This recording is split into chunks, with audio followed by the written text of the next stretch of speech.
were farmers. They were blacksmiths. They were fathers, sons, and brothers. They came from the same land. They spoke the same language. They prayed to the same God.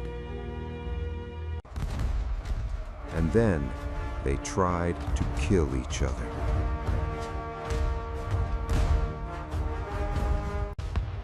This is not just the story of a war. This is the story of men, ordinary men. War declared! The year Extra, is 1861. For decades, the United States had been holding its breath. Union in danger! Read the Evening Post! When the southern states broke away, it wasn't just a political crisis, it was a wound. On one side, the Union, men in blue, fighting to preserve the nation. On the other, the Confederacy, men in gray, fighting for their home states, their land.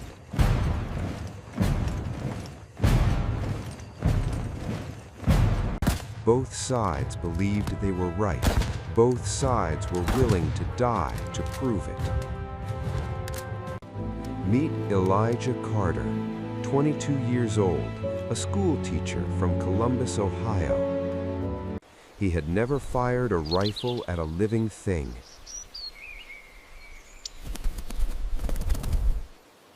He wrote home to his mother, "Do not weep for me. I go to preserve what God and the founders built." September 17th, 1862. Elijah found himself crouching behind a wooden fence along a quiet creek in Maryland. A creek called Antietam, the single bloodiest day in American military history.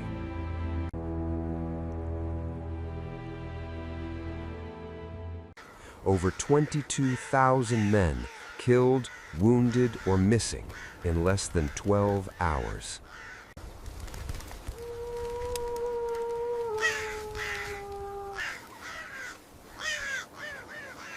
Elijah survived, but the man who walked away from that creek was not the same man who had marched toward it.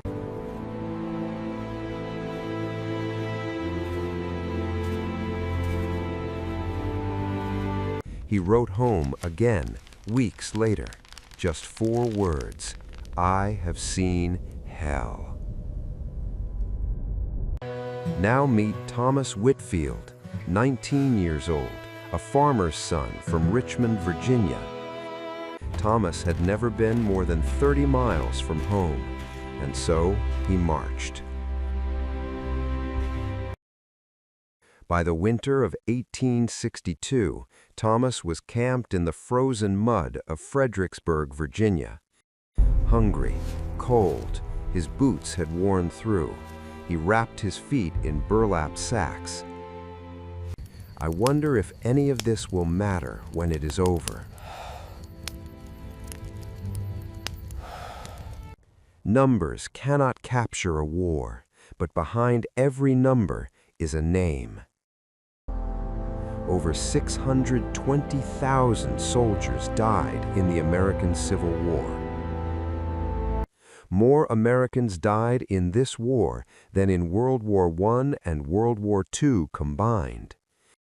They were boys who had homework to finish, men who had seeds to plant, fathers who had children waiting by the window.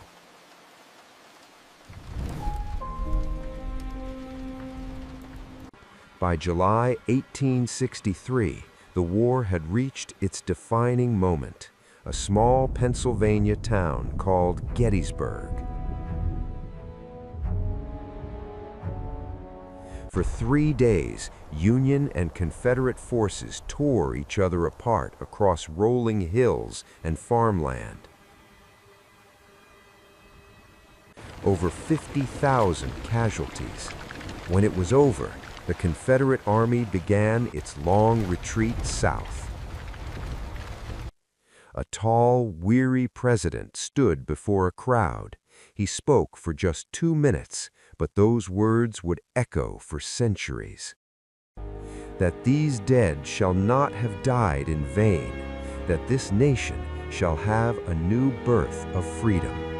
On April 9, 1865, General Re E. Lee surrendered to General Ulysses S. Grant. The war was over. Elijah Carter returned to Ohio. He never taught school again. He became a carpenter, building things rather than tearing them down. Thomas Whitfield walked home to Virginia, 6 days on foot. He found his family's farm in ruins. He rebuilt it, board by board. These men, who had tried to kill each other, now had to share a country. The American Civil War lasted 4 years.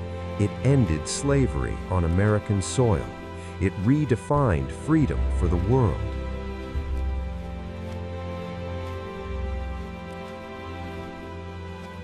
But before the speeches, before the monuments, before the history books, there were just men. Men standing in a field, hearts pounding, hands shaking, wondering if they would ever see home again. They were real, and their story is America's story.